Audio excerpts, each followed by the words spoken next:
Yaoundé, capitale du Cameroun. Nous sommes en plein cœur de l'Afrique centrale. La ville a les apparences d'une métropole normale. Des artisans au génie évident sont à l'œuvre pour émerveiller l'œil du visiteur. Au milieu d'immeubles faits de pierre et de béton, ces créateurs ont sans aucun doute à cœur de rappeler que nous sommes en zone tropicale et que dans cette partie du continent, on peut retrouver en forêt divers animaux sauvages dont un aperçu en sculpture de toutes sortes est ici exposé de façon totalement gratuite.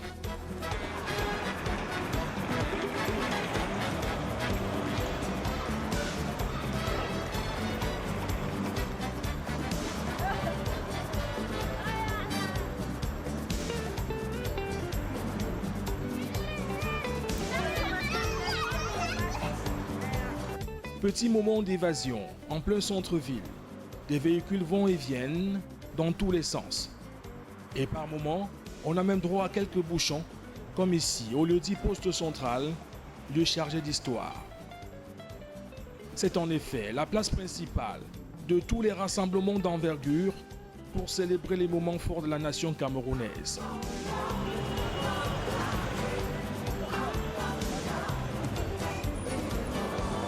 Le boulevard du 20 mai, du nom de la fête nationale, celle qui consacrait l'unité des Cameroun anglophones et francophones, juste à côté, reçoit alors des défilés militaires et civils sous les yeux du président de la République et de ses invités triés sur le volet. Mais cette année sera différente et aucun rassemblement ne sera autorisé pour cet événement ô combien important dans la vie du pays. Et pour cause, le mal planétaire qui fait tant de victimes aux quatre coins du globe s'est invité au Cameroun et contraint le pays à s'adapter à certaines règles pour éviter le tueur invisible qu'est le coronavirus. Si dans la majorité des pays de l'Occident et même en Asie, la mesure première prise par les autorités était de confiner les populations, le caractère débrouillard vivant au jour le jour en l'absence d'un système social performant des Africains aura obligé les gouvernants à s'adapter avec les armes à leur disposition. C'est ainsi que le Premier ministre et tout le gouvernement camerounais a prescrit des mesures pour essayer de faire face en informant le peuple au jour le jour sur l'évolution de la pandémie. Les mesures prises par le gouvernement pour mener et gagner le combat que certains médecins ont très vite perdu, sans doute surpris par la rapidité de ce virus tueur. Permettez-moi d'avoir une pensée pour un de nos valeureux soldats, spécialistes en ORL, tombé sur le champ tôt ce matin, victime malheureusement du Covid-19. Nous avons voulu nous faire notre propre idée de la situation réelle sur le terrain. C'est ainsi que nous avons déposé notre caméra pour une journée au cœur du quartier administratif du Cameroun. Partout, des banderoles et pancartes qui avertissent sur la pandémie. Au ministère de la Santé publique, où nous avons rendez-vous avec le directeur de la communication, un dispositif pour désinfecter est installé et tous les usagers doivent passer par là. Automatique là. Vous allez patienter, hein, monsieur. Monsieur Pathéo.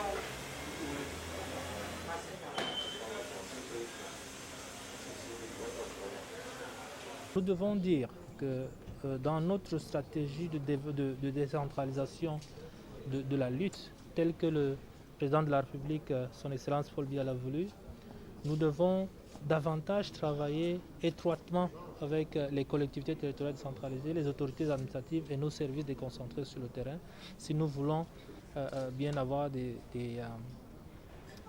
résultats sur le terrain. Merci. Il n'en demeure pas moins que certaines personnes ne décolèrent pas quand elles s'imaginent mettre la main dans la poche, comme ici à Douala, poumon économique de la zone Afrique centrale.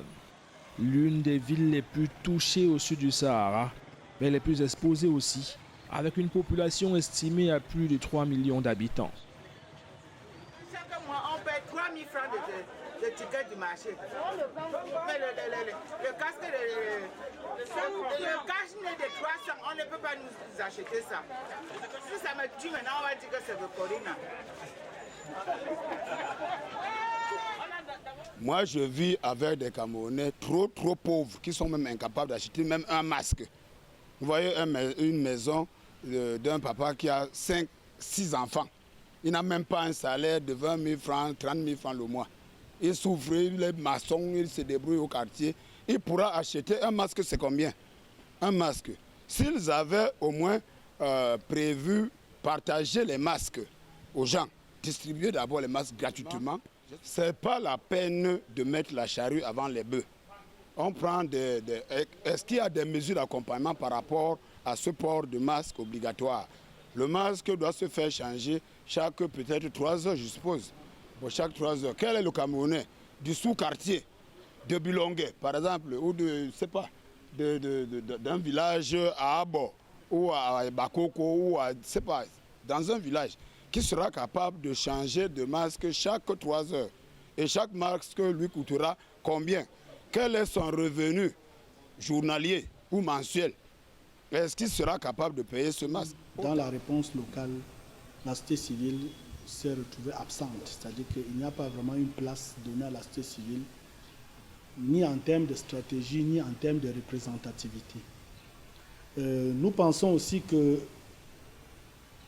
les mesures de barrière qui ont été proposées par le gouvernement sont bonnes et nous les appliquons, c'est-à-dire les masques, le lavage des mains, la distanciation sociale, la réduction du nombre de places dans les véhicules, mais que tout ceci doit être accompagné de mesures d'accompagnement, par exemple la réduction du coût du carburant, des subventions d'un certain nombre de choses, peut-être pour l'acquisition des masques par exemple. Les mesures d'accompagnement du gouvernement ne sont pas assez suffisantes. Il serait important qu'on puisse soutenir ces couches sociales vulnérables. Vous savez, ce n'est pas la particularité du Cameroun, mais en Afrique subsaharienne en général, les économies sont très faibles et le secteur informel occupe une place importante. Et la réalité sur le terrain, est-ce qu'en termes d'emploi, il y a une forte présence des emplois précaires, ou encore disons plutôt du sous-emploi, c'est-à-dire ces personnes qui gagnent généralement leurs revenus au jour le jour. C'est un problème qui est déjà perceptible.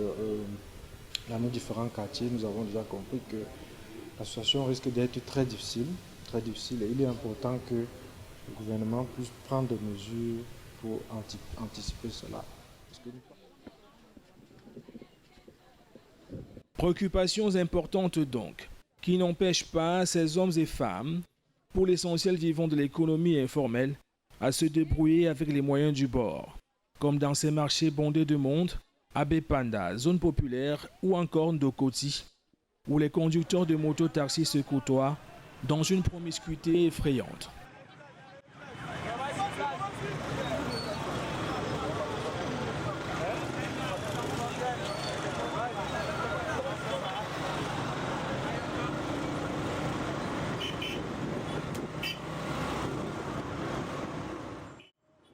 Fort heureusement, face à l'urgence sanitaire, certains acteurs de la société civile prennent des initiatives pour mettre les masques de protection à la disposition des nécessiteux, faute de réussir à faire passer le message sur la distanciation sociale.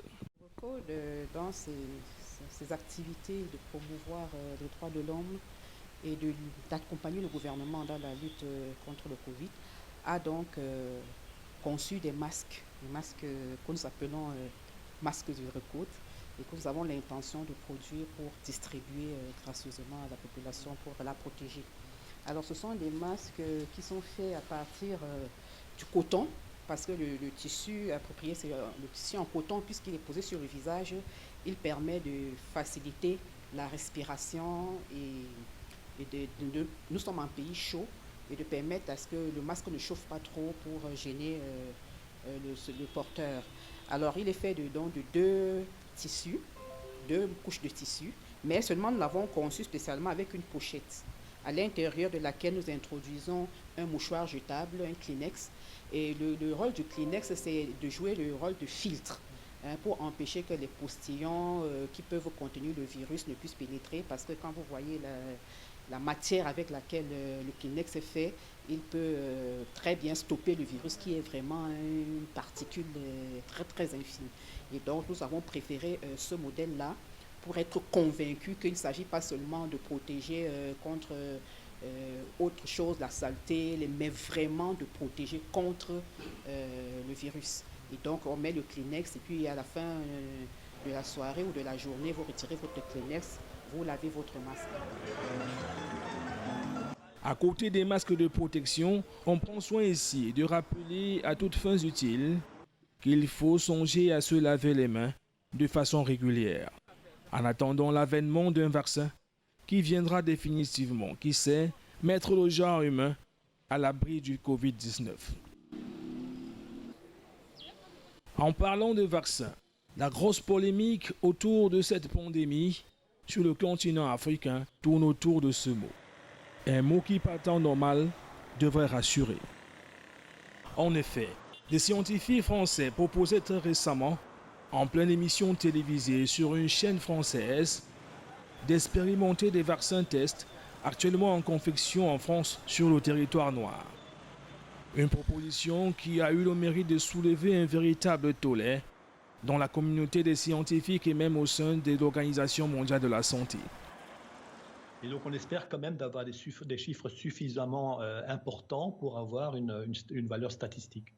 Si je peux être provocateur, est-ce qu'on ne devrait pas faire cette étude en Afrique où il n'y a pas de masque, pas de traitement, pas de réanimation, un peu comme c'est fait d'ailleurs pour certaines études dans le sida, où chez les prostituées, on essaye des choses parce qu'on sait qu'elles sont hautement exposées et elles ne se protègent pas. Qu'est-ce que vous en pensez ? Alors vous avez raison, et d'ailleurs on est en train de réfléchir en parallèle à une étude en Afrique justement pour faire ce même type d'approche avec le BCG, un placebo. Je dis carrément non à ce genre d'initiative. Les vaccins qu'on fabrique en Europe et qu'on apporte chez nous, pourquoi est-ce que nous sommes les cobayes? Nous ne sommes pas les cobayes. Nous ne sommes pas des animaux, nous ne sommes pas des singes, qui nous considèrent en tant qu'hommes d'abord. Pourquoi ça a commencé chez eux, on commence pas à faire les vaccins là-bas et les tester là-bas chez eux? Pourquoi forcément en Afrique? Non, nous ne pouvons pas accepter ça, d'accepter l'injection de lettres qui disent que ou c'est le vaccin de Corona ou c'est quoi là, nous ne pouvons pas accepter ça vraiment. Moi personnellement, mon point de vue est clair là-dessus. Je ne permets pas qu'on teste cela dans notre continent. Qu'il aille ailleurs, pas ici. Nous ne sommes pas les cobayes. En attendant, l'Afrique et les Africains, conscients de l'impossible confinement général des populations, se protègent comme elle peut, avec ce qu'elle a, en espérant des lendemains meilleurs pour renouer avec ses habitudes. Que ce soit à Yaoundé, à Douala, Libreville, Brazzaville, N'Djamena, on attend désormais des jours meilleurs avec quelques appréhensions, en espérant reprendre les vieilles bonnes habitudes bien d'ici. Comprendre une séparante ou un dernier pot avant de se dire au revoir.